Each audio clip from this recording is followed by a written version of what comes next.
শীতের দিনে কিন্তু দুধ চিতই পিঠা খেতে অনেক বেশি মজা লাগে। আর এই দুধ চিতই পিঠা পছন্দ করে না এমন মানুষ খুবই কম পাওয়া যাবে। এই প্রথমবারের মতো হচ্ছে আমি এত নরম তুলতুলে চিতই পিঠা বানিয়েছি। তো এই পিঠাটা কিভাবে বানিয়েছি পুরো ডিটেলস আজকে আপনাদের সাথে শেয়ার করব। তো হ্যালো এভরিওয়ান, আসসালামু আলাইকুম। আমার নতুন আরেকটি ভিডিওতে আপনাদের সবাইকে স্বাগতম। তো হচ্ছে আমি যেহেতু চিতই পিঠা বানিয়েছি বাসায়, তো কিভাবে বানিয়েছি এটা হচ্ছে আপনাদের সাথে শেয়ার করব। আমি জানি আপনারা অনেকেই বানাতে পারেন, কিন্তু হচ্ছে আমার মতো আবার অনেক আপুই আছেন যে আমার মতো পিঠা বানাতে পারে না। তো এই রেসিপিটা চাইলে আপুরা আপনারা ট্রাই করতে পারেন, কারণ আমি হচ্ছে আপনাদের দলের মতোই একজন সদস্য যে কখনোই এই পিঠা বানাতে পারে নাই। তো প্রথমে হচ্ছে আমি চালের গুঁড়াটাকে হচ্ছে ফ্রিজ থেকে নামিয়ে মানে হচ্ছে অল্প কিছু গুঁড়ি নিয়েছি, যে আগে ফার্স্টে আমি ট্রাই করে দেখেছি যে আমার পিঠাগুলো ভালো হয় কিনা, পরবর্তীতে আমি আবার বানাবো। কারণ কয়েকবার হচ্ছে আমি পিঠা বানাতে গিয়ে অনেক চালের গুঁড়া নষ্ট করেছি। তো ভাবলাম যে আগে অল্প কয়টা বানিয়ে দেখি সুন্দর হয় কিনা, তারপরে ইনশাল্লাহ পরবর্তীতে আবার বানাবো। তো তার জন্য হচ্ছে আমি এখানে মানে কুসুম গরম পানি নিয়েছিলাম, লবণ দিয়েছি, আর কিছু দিইনি। আর হচ্ছে আপনারা দেখেছেন যে আমি ডোটাকে কিছুক্ষণের জন্য রেস্টে রেখেছিলাম।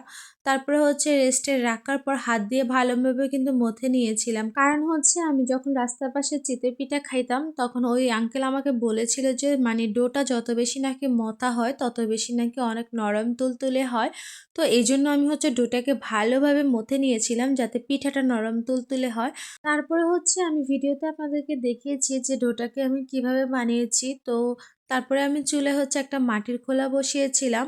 তো প্রথম পিঠাটা হচ্ছে আমার ওইভাবে মানে ফুলে নাই, তারপরেও কিন্তু আলহামদুলিল্লাহ ওটা ভালো ছিল। আর প্রথম পিঠা হচ্ছে সবারই একটু খারাপ হয়, আমারও হয়েছে। তারপর আমি ভেঙে দেখেছিলাম যে ভিতরটা ঠিক ছিল কিনা, আলহামদুলিল্লাহ মানে ভেতরে মোটামুটি ভালো ছিল, তবে অতটাও সফট ছিল না। তারপরে হচ্ছে সেকেন্ড যে পিঠাটা আমি দিয়েছি সেটাও দেখেছেন যে একটু ফুলেছে। আর এই যে পিঠাটা দেখতেছেন এটা তো অনেক সুন্দর হয়েছে, মাশাল্লাহ মাশাল্লাহ। তো আমি এই পিঠাটা যখন বানাইতেছিলাম বিশ্বাস করে এত পরিমাণে আফসোস হচ্ছিল যে আমি আরও কয়েকটা যদি চালের গুঁড়া বাড়িয়ে নিতাম তাহলে হয়তো আমার আরও অনেকগুলো পিঠা হতো। কারণ আমি যে পরিমাণ চালের গুঁড়া নিয়েছিলাম সেগুলো দিয়ে হচ্ছে মাত্র আমার 5টা পিঠা হয়েছে। আর দেখেন আমার পিঠাগুলো কতটা সফট নরম তুলতুলে হয়েছে, আর এগুলো কিন্তু ভর্তা দিয়ে খেতে অনেক বেশি মজা লাগে। তো আমি যেহেতু অল্প কয়টা পিঠা বানিয়েছি, তো আমার শাশুড়ি তো এসেই আমাকে বলতেছিল যে এগুলো দিয়ে যাতে আমি ওনাকে দুধ চিতই পিঠা বানিয়ে দিই। তো তারপরে হচ্ছে আমি আপনাদেরকে পিঠাটা একটু দেখাই কতটা সুন্দর হয়েছে ভেতরে। খেতেও কিন্তু অনেক বেশি মজা হয়েছিল। আমার খুব ইচ্ছে হয়েছিল যে আমি পিঠাটা যাতে ভর্তা দিয়ে খাই, কিন্তু পরে ভাবলাম যে থাক, উনি যখন মানে ওনার যখন ইচ্ছে হয়েছে দুধ চিতই পিঠা খাবে, তো তার জন্য হচ্ছে আমি ওনার জন্য দুধ চিতইটাই বানিয়েছিলাম। তো এখানে হচ্ছে আমি 1 কেজির মতো হচ্ছে গরুর দুধ নিয়েছিলাম। তো গরুর দুধের সাথে কিছুটা পাউডারের দুধ মিক্সড করে হচ্ছে আমি পিঠাটা বানিয়েছি। আর সবগুলো পিঠাকে আমি দেখেছেন ছোট ছোট টুকরো করে নিয়েছিলাম, কারণ হচ্ছে ওইভাবে তো আমি পিঠা বানাই নাই, যেহেতু অল্প কয়টা পিঠা।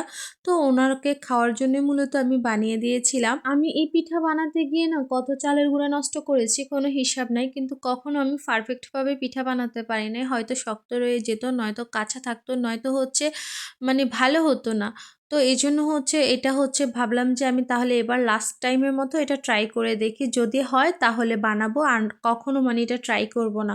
তবে আলহামদুলিল্লাহ পিঠাটা অনেক ভালো হয়েছে, আর আমার শাশুড়ি তো খেয়ে অনেক প্রশংসা করেছে যে চিতই পিঠাটা নাকি অনেক মজা হয়েছিল। তো যাই হোক, এই ছিল আমার আজকের ভিডিও। যেসব আপুরা হচ্ছে আমার মতো চিতই পিঠা বানাতে পারেন না তারা চাইলে আমার দেওয়া রেসিপিটা ফলো করতে পারেন। তো এই ছিল আমার আজকের ভিডিও। সবাই ভালো থাকবেন, সুস্থ থাকবেন, আল্লাহ হাফিজ।